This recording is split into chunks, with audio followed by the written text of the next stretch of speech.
Baik, hadirin sekalian yang saya hormati, kita akan berpindah pada topik yang kedua. Ya, topik yang kedua mungkin kita harus berpikir lebih keras lagi karena mungkin di antara kita semua ada yang sudah paham dan mungkin ada yang belum paham. Karena topiknya adalah asuransi.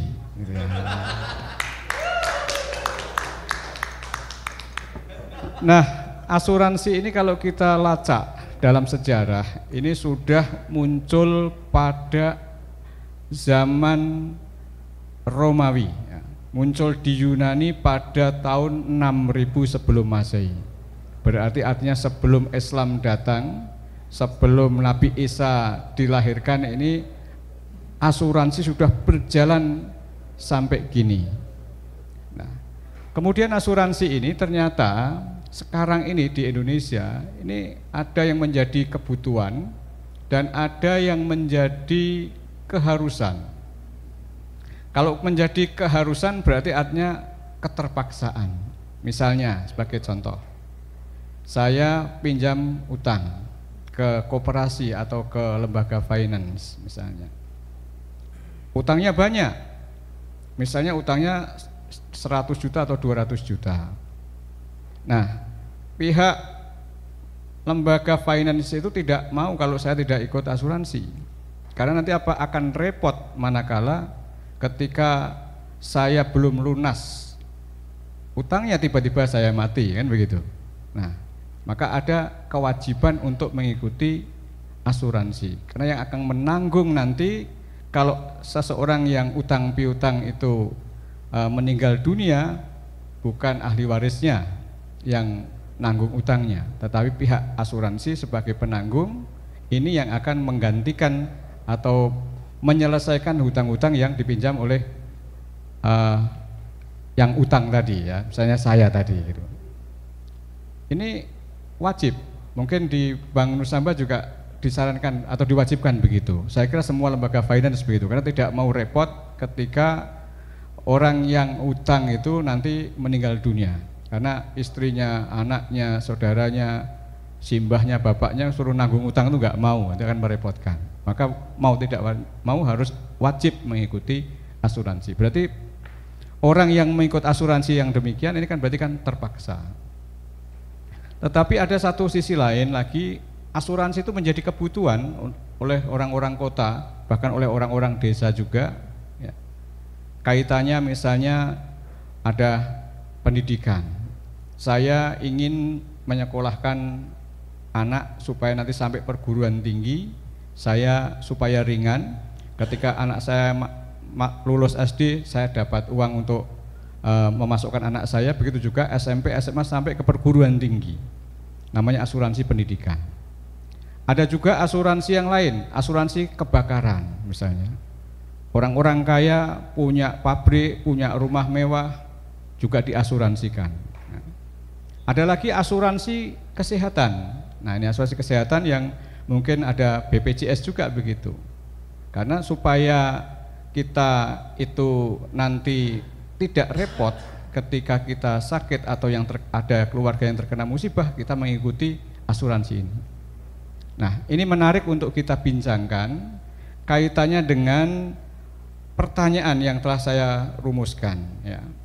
Apakah asuransi itu sesuai ataukah bertentangan dengan ajaran Islam?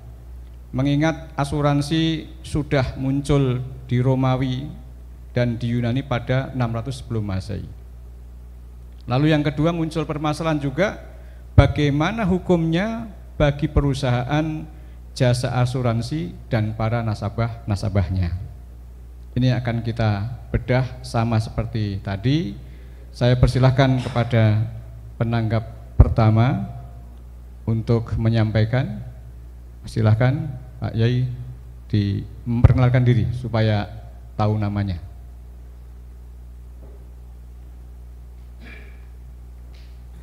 Assalamualaikum warahmatullahi wabarakatuh. Waalaikumsalam warahmatullahi wabarakatuh.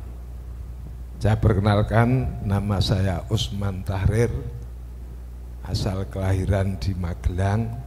Saya mengucapkan terima kasih ada kesempatan untuk ikut dalam kajian yang diselenggarakan oleh PCNU Kendal, yang tentunya kita sangat berbangga punya Rois yang benar-benar bisa kita jadikan rujukan untuk menanggapi berbagai problem masalah agama. Dari jawaban-jawaban beliau ketika kita mengajukan pertanyaan-pertanyaan atau masalah-masalah, semuanya terjawab dengan tuntas. Saya sempat tergelitik ketika moderator panjenenganipun Kiai Muzakam mengatakan untuk topik yang kedua adalah asuransi.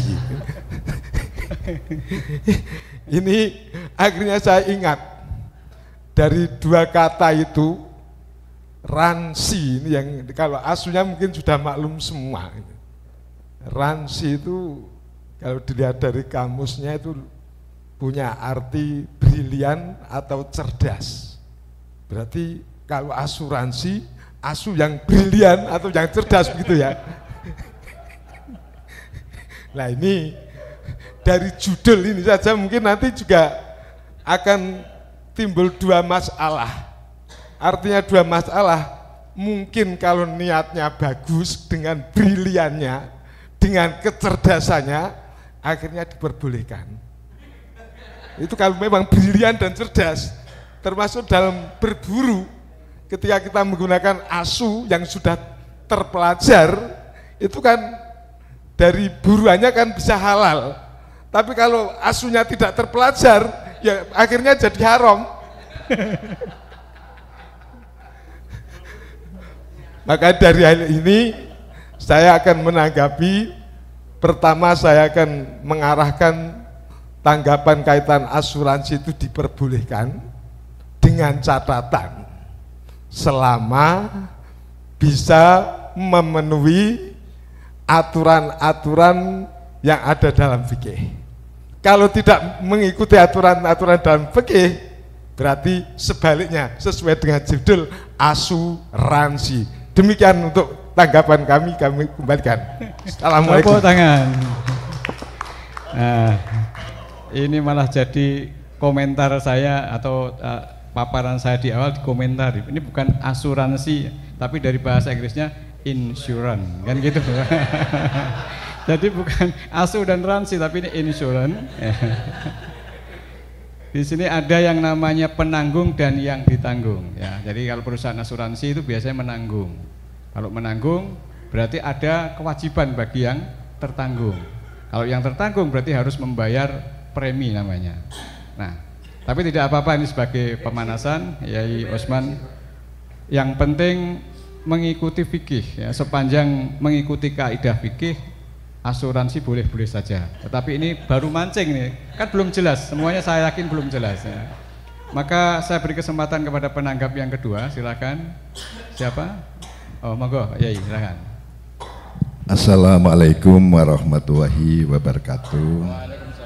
Abah Kiai Haji Daniel selaku Rois Suriah PCNU Kendal yang kami taati dan kami muliakan, juga moderator, semua hadirin hadirat yang kami hormati.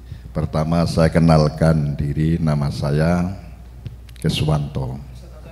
Di sini masalah tanggapan untuk kedua dari pertanyaan tentang asuransi. Saya enggak pandai bersilat lidah, saya bisanya baca. Maka ya maklumilah tidak terbiasa untuk berbicara berdebat. Nah, kalau debat itu kukul kalahan, tapi yang penting menang. Bismillahirrahmanirrahim. Pendapat saya jauh berbeda dengan Bapak Usman. Menurut saya asuransi bertentangan dengan syariat atau ajaran Islam, meskipun asuransi sudah ada sebelum tahun Masehi. Tetapi pada zaman Rasulullah asuransi itu tidak pernah dilakukan. Tidak pernah dilakukan. Saya juga melihat dalam asuransi ada unsur-unsur yang bertentangan dengan syariat Islam. Menurut saya ada 3 hal utama yang ada dalam asuransi yang menyebabkan diharamkannya dalam syariat Islam, yaitu adanya ketidakpastian judi atau riba. Aspek gharar atau ketidakpastian yang ada dalam asuransi terletak pada jumlah premi dan klaim, serta kapan tepatnya nasabah mendapatkan uang klaim dari perusahaan asuransi. Tidak ana horor ada pula aspek mesir atau judi dalam akad asuransi. Aspek riba juga tampak dalam asuransi. Dalam akad asuransi, nasabah membayar premi kepada perusahaan asuransi. Lalu perusahaan asuransi akan memberikan dana klaim bila nasabah terkena musibah. Letak riba pada asuransi letak riba pada asuransi dengan akad dan dana klaim yang diterima. Bila jumlahnya lebih besar dari premi yang sudah dibayar menjadi riba nasiah dan riba fadl. Sedangkan bila jumlahnya sama dengan premi yang dibayar maka menjadi riba nasiah. Kepanjangannya ya tadi itu asuransi itu beraneka ragam, tinggal prakteknya saja. Jadi nanti bisa asuransi dibolehkan juga bisa, tinggal prakteknya itu sangat berbeda-beda.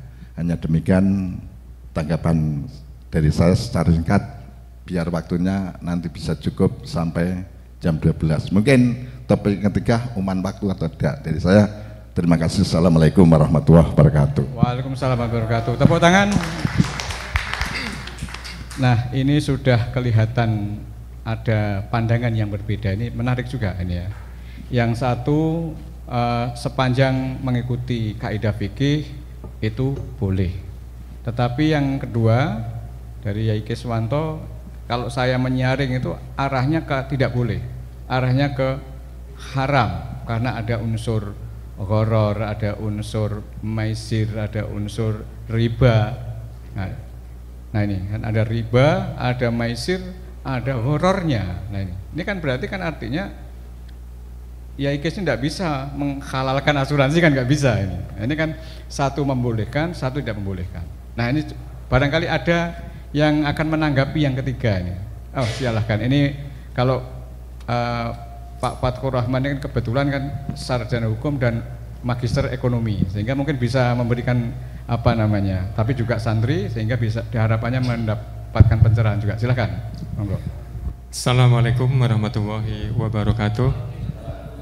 Perkenalkan, saya Muhammad Fatkur Rahman. Saat ini di jajaran PCNU diberi amanat sebagai Ketua Badan Khusus NU Kendal Online. Terima kasih Abah Roy Surya, Abah Kiai Haji Muhammad Daniel Royan, dan host Pak Musaka, juga yang menjadi fasilitator. Terima kasih Pak dari Nusamba. Jadi saya akan menanggapi yang disampaikan dari istilah tadi, mengagetkan kami juga. Asuransi itu mengagetkan, jujur. Padahal dari bahasa kan insurance, dari bahasa Inggris, saya akan memunculkan satu istilah di Jawa, ada tradisi budaya arisan. Nah itu hampir sama. Mungkin dari sisi Pak Yai Kiswanto tadi, apakah ada maisir, ada horornya, apakah itu sama plek? Mungkin dari sisi kebiasaan orang mantu itu biasanya juga ada arisan. Hari ini ngasih gula, besok gula. Meskipun waktunya berbeda tapi kadarnya sama. Tetapi ada juga yang di Bu Laila ini misalnya PNS. Ini kan arisan di kantor pakai uang. Nah, dari tahun 2021 sampai dapat nanti tahun 2024 karena pesertanya banyak, ini secara ekonomi itu pasti nilai uangnya secara angka itu kan berbeda, nilai intrinsiknya berbeda. Nah sehingga ini juga mengandung horor tadi Pak. Nah kemudian arisan sekarang berkembang bukan cuma yang halal-halal, yang nyerempet misalnya, mungkin nggak ada istilah ya, arisan apa itu yang bodong ya. Arisan bodong ini kan negatif. Ini apakah itu termasuk asuransi? Nah, dalam kaidah ini saya ingin menyampaikan bahwa sepanjang kita tolong menolong, tujuan innamal a'malu binniyat, bahwa kalau dari bahasa hukum bahwa asuransi itu adalah mengalihkan bencana, pengalihan bencana dari seseorang ke lembaga lain, sehingga perusahaan asuransi itu perusahaan yang menanggung bencana. Saya akan mengambil satu ayat dalam Al-Quran At-Taghabun ayat 11, bahwa tidak ada sesuatu bencana pun tanpa seizin oleh Allah Subhanahu wa taala. Jadi tidak ada orang yang ingin ditimpa musibah. Jadi itu murni dari Allah Subhanahu wa taala. Kemudian dari kaidah usul fikih bahwa asal sesuatu adalah boleh sepanjang tidak ada dalil yang mengharamkannya. Kemudian juga dari ta'awanu 'alal birri wat taqwa wa la ta'awanu 'alal itsmi wal 'udwan. Ini kita diperintahkan untuk tolong menolong dalam kebaikan dan tidak diperbolehkan tolong menolong dalam ketidakbaikan. Sehingga menurut saya bahwa asuransi ini ada sebuah perjanjian, ada sebuah akad yang adalah akad sosial, di mana sekarang ada asuransi kesehatan, asuransi pendidikan, asuransi kebakaran dan sebagainya. Ini intinya adalah saling tolong menolong. Kemudian secara Islam ada akad tabaruk, berarti menuju kebaikan, karena bisa jadi tadi disampaikan oleh Pak Musaka bahwa orang yang miskin kemudian hutang banyak, ini akan menimbulkan mudorot bagi ahli warisnya jika meninggal, atau dia hutang pakai agunan sebuah rumah, jika terbakar nanti juga yang rugi bukan hanya yang hutang tapi juga ahli warisnya. Sehingga menurut saya boleh, bahwa hukum asal sesuatu itu adalah boleh. Itu kesimpulan yang bisa saya sampaikan. Terima kasih. Wassalamualaikum warahmatullahi wabarakatuh. Waalaikumsalam. Tepuk tangan untuk Pak Fatur Rahman. Ternyata juga makin menarik ya, ketika ada penanggap satu, penanggap dua yang berbeda pendapat, tetapi pendapat yang ketiga atau penanggap yang ketiga ini justru malah memperbolehkan, didukung oleh dalil usul fikih bahwa asal segala sesuatu itu sepanjang tidak ada dalil yang menghalalkan dan mengharamkan itu adalah ibahah, artinya boleh, mubah. Tambah lagi tadi malah ada unsur ta'awun ya, ada unsur tolong menolong, tadi ayatnya sudah dibacakan. Nah, sebelum Abah Daniel nanti menyimpulkan dan menanggapi satu persatu dari para penanggap, masih ada satu kesempatan lagi ini kepada penanggap yang keempat ya, dipersilakan memperkenalkan diri aja ya. Matur suwun, nama saya Muhaimin dari Lembaga Dakwah Nahdlatul Ulama PCNU Kabupaten Kendal. Ini menarik sekali, sudah ada dua pendapat, mencoba untuk menguatkan kedua-duanya karena posisinya harus menengah-nengahi. Yang pertama, pendapat yang membolehkan asuransi ini sudah teruji. Buktinya 6000 sebelum Masehi sampai hari ini masih berlaku di masyarakat. Pasti ini sebuah hasil yang sangat menjanjikan, dalam arti menjawab bahwa masyarakat Indonesia ini dan seluruh masyarakat dimanapun sudah bisa meyakini bahwa asuransi menjadi salah satu solusi dari persoalan.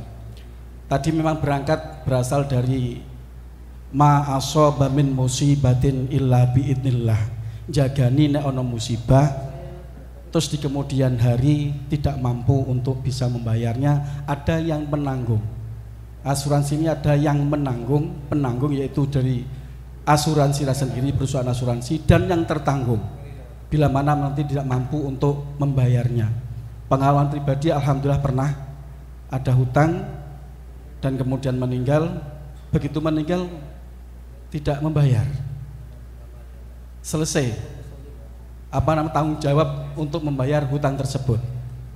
Setelah karena ada asuransi. Contohnya kemarin pinjam sekitar 25 juta di BRI, begitu yang hutang ini meninggal, maka dengan sendirinya beban membayar itu sudah ditanggung oleh pihak asuransi. Ini nilai positifnya.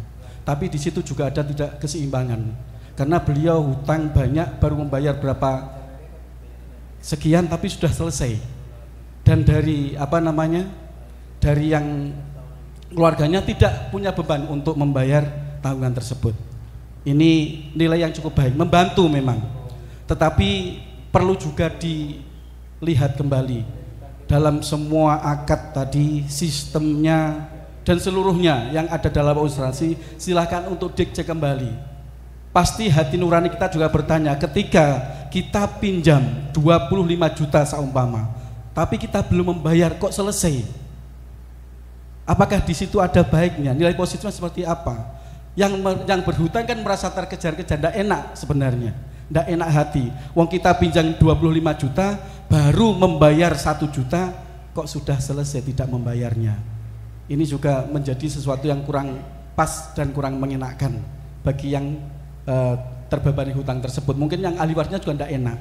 Maka menurut kami tadi kedua-duanya memang cukup baik, dalam arti asuransi berguna, tetapi juga betul-betul harus dicek kembali apakah ini betul-betul memberikan kemanfaatan kedua belah pihak, kebaikan kedua belah pihak dalam arti yang sesungguhnya, termasuk dalam hatinya marem po ora.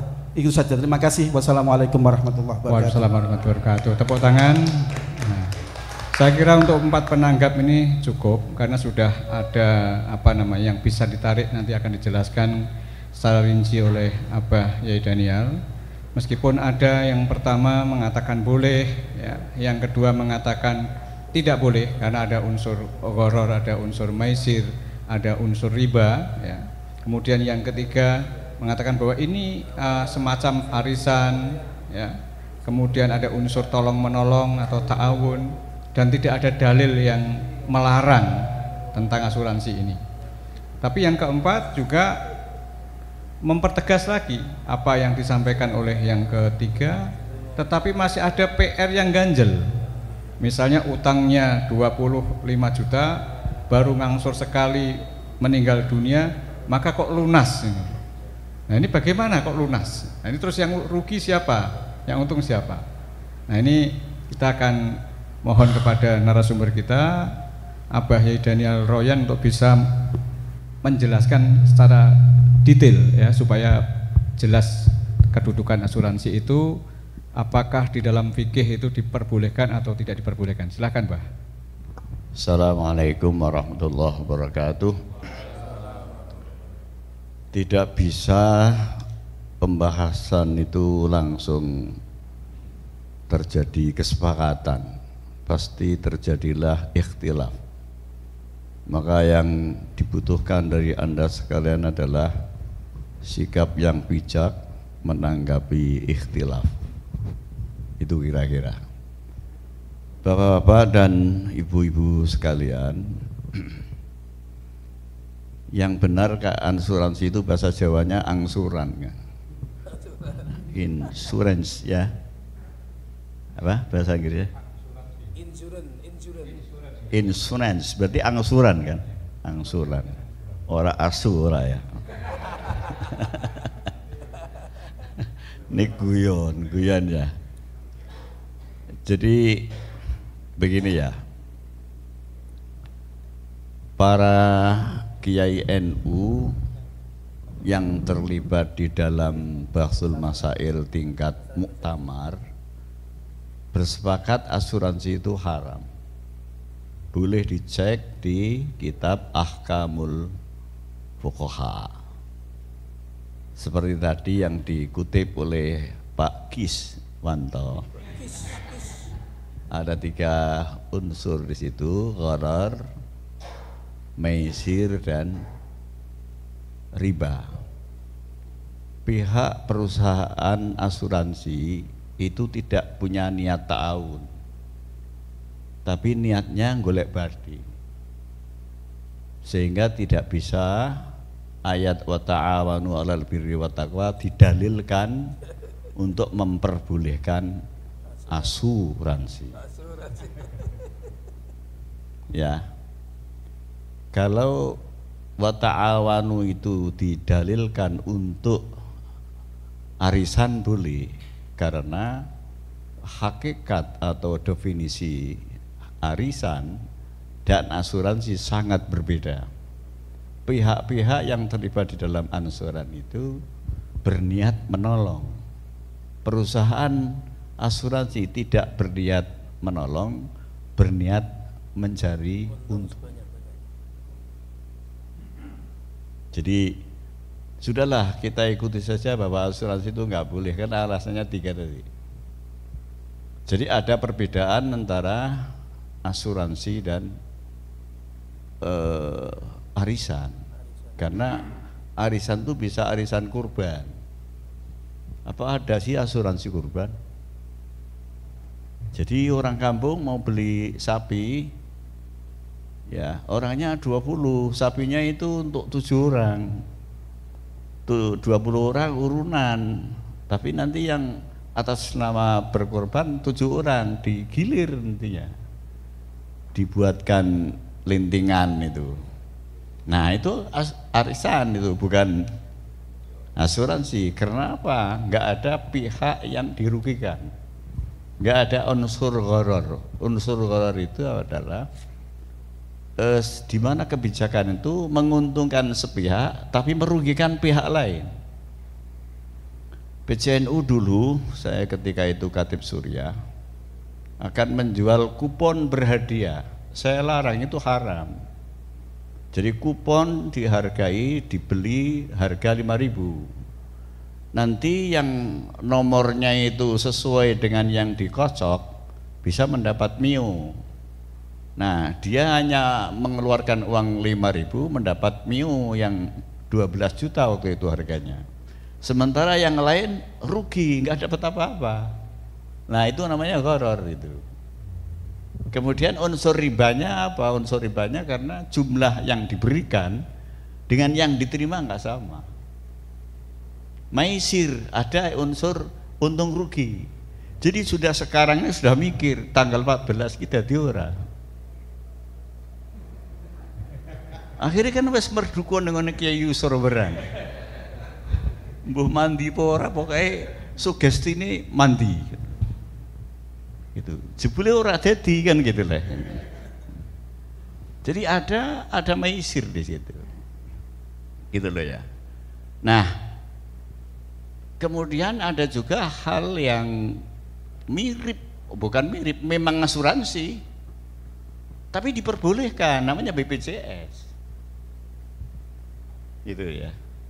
Karena ini digodok lama di Majelis Ulama Indonesia, di antaranya yang memutuskan kiai-kiai kita yang NU seperti Kiai Khalil Nafis, Gus Asrorun Ni'am dan seterusnya kan. Keputusannya boleh, karena meskipun itu mengandung nilai gharar, apa BPJS itu kan mengandung gharar itu, tetapi diniatkan untuk saling menolong. Jadi orang yang sehat mengsubsidi orang yang sakit, orang yang kaya mengsubsidi orang yang miskin. Waktu itu saya nggak pernah merasakan keuntungan BPJS, bayar terus saya itu. Sekarang saya itu merasa diuntungkan karena biaya pengobatan itu hampir menyentuh angka 4 juta per bulan gitu. Tapi karena BPJS kan enak gitu. Saya pikir ini uang yang saya pakai berobat tuh BPJS saya yang dulu waktu saya belum sakit kan gitu.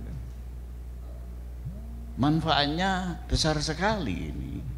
Nah, BPJS itu, ya itu asuransi itu. Orang bayar, kalau nggak sakit nggak merasakan faedah daripada uang BPJS itu. Kalau sakit dia menikmatinya. Jadi ada unsur ghararnya juga. ada maisirnya juga, ada ribanya juga.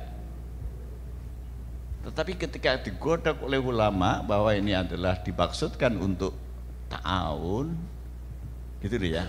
Dan pemerintah dalam hal BPJS hanya menjadi fasilitator dan tombok.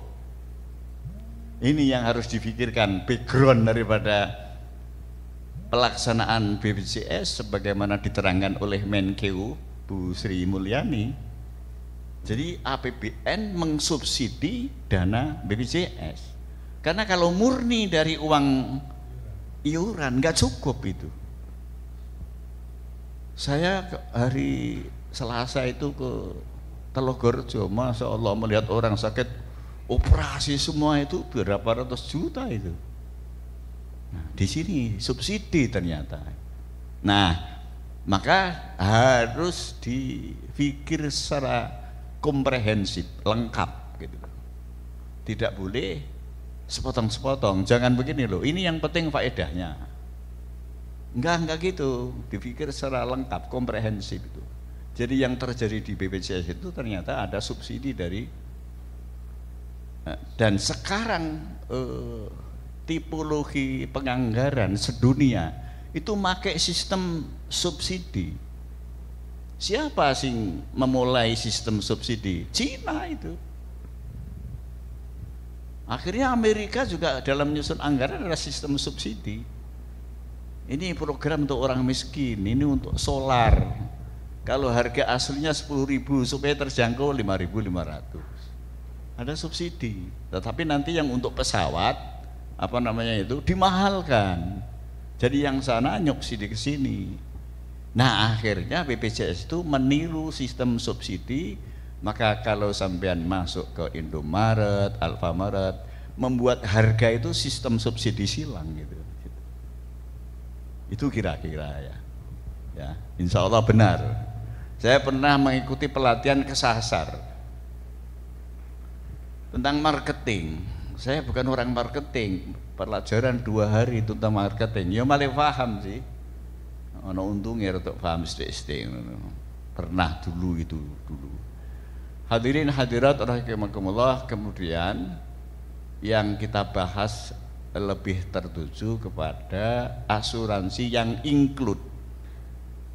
Include itu madkhul, dicampurkan ke dalam biaya tiket penerbangan, biaya pembelian sepeda motor, biaya pembelian mobil, biaya ibadah haji.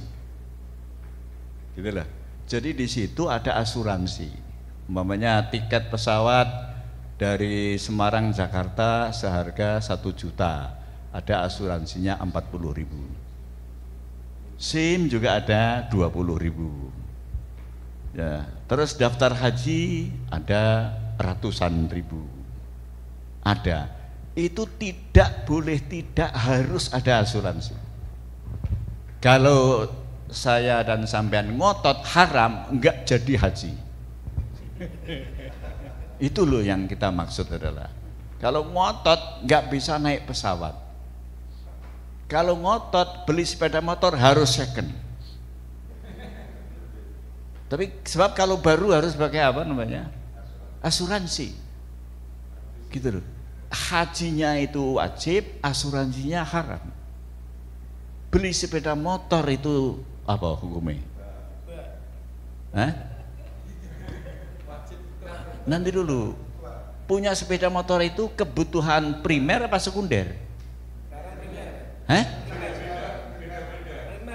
Dulu sekunder. Dulu bahkan sepeda motornya skuter hukumnya sekunder gitu. Sekarang primer itu. Sekarang TV itu dulu sekunder, sekarang primer. HP dulu sekunder, sekarang primer, Pak. Iya, saya ditanya orang tuh bagaimana hukumnya. Buka kitab di sini saya. Buka kitab di lemari itu malas ini. Ini jadi primer itu sekarang. Ya. Maka beda-beda hukumnya. Kalau punya istri 2 itu sekunder apa primer itu?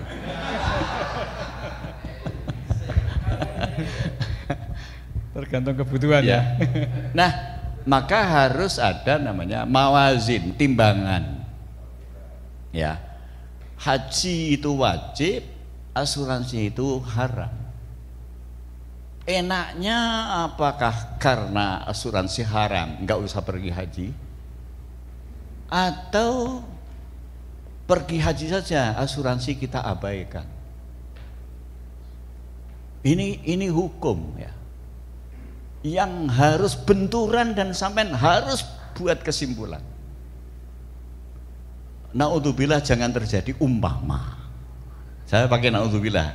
Sampean punya anak perempuan hamil tanpa nikah. Kemudian sampean golek lanangan dikabru. Digerebek apa dikabru itu. Kowe ningkahi anakku. Iku ningkahane haram, Pak. Jadi nikahul mar'ah al-hamil bizina itu haram. Sah tapi haram. Haram tapi sah. Kok iso? Padha karo sampean salat nganggo sajadah lain nyolong. Salate sah menuhi syarat tapi haram mergo nyolong. Gitu kan? Lah urusan penak dhewe meneh iku nilai tambah. Bahasanya namanya nilai tambah gitu. Bukan nilai pokok, nilai apa? Tambah, tambah ki plus, tapi jangan plus ya. Jadi kemudian sampean ambil kesimpulan, ini nikah haram, jangan saya lakukan. Tetapi kalau tidak dinikahkan, wirangku kebuka, fadhihah. Kalau fadhihahku, kewiranganku tak tutup, anakku tak nikahi, tapi haram, mending di haram puo, ono puone nih kene. Haram puo, sing penting ora wirang. Lah haji ngono, wis haji, sing penting haji. Haram puo, sing penting haji. Sing sampean ora wani kan dumyang puo, sing penting wayuh iki sing ora wani kan.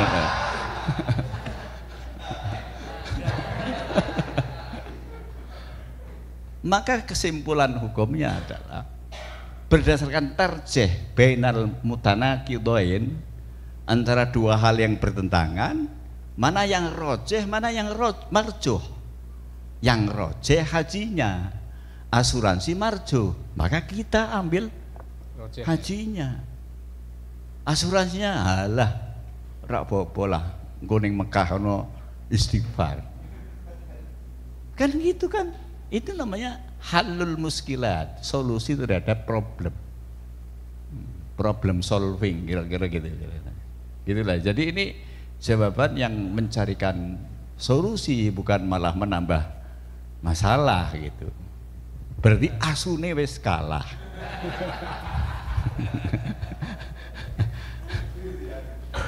Lihat ya. Jadi gitu kira-kira yang dimaksud oleh pembahasan ini, sehingga enak lah. Silakan barangkali ada yang tanya lagi. Bah, saya kira begini. Tadi kan ada istilah madkhul, dari asuransi yang apa sifatnya include itu kan diperbolehkan ya, Pak ya.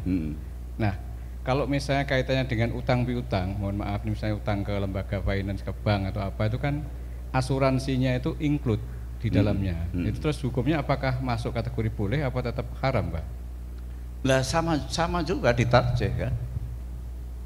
Jadi manfaatnya hutang di bank kan lebih besar daripada asuransinya gitu. Karena apa manfaat yang akan dirasakan? Kalau mati kan nggak wajib bayar gitu. Mudah-mudahan mati aja. Jangan, Pak. Jadi ini kan kebijakan yang bersifat internasional tentang finance itu ya, di lembaga-lembaga finance sedunia, bahwa nasabah itu kalau mati memang harus digugurkan.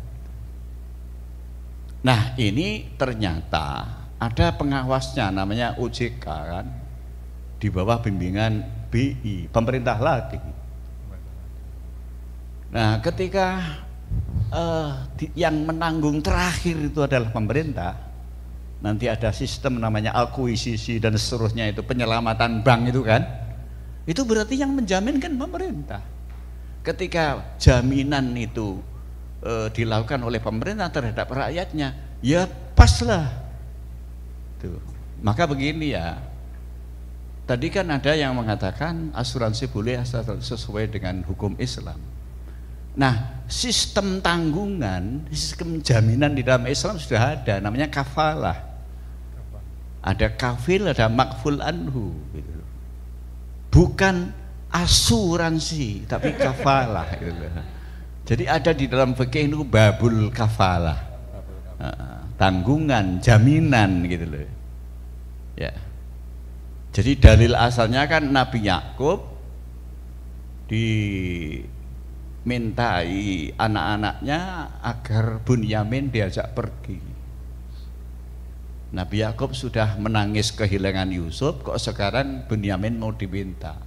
Nabi Yakub minta jaminan kepada kakak-kakaknya Yusuf itu. Nah, di situ menjadi dalil awal tentang adanya kafalah di dalam Quran itu. Ya, masih ada lagi Mas? Cukup? Cukup. Terima kasih. Terima kasih Abah. Tepuk tangan untuk Abah Daniel.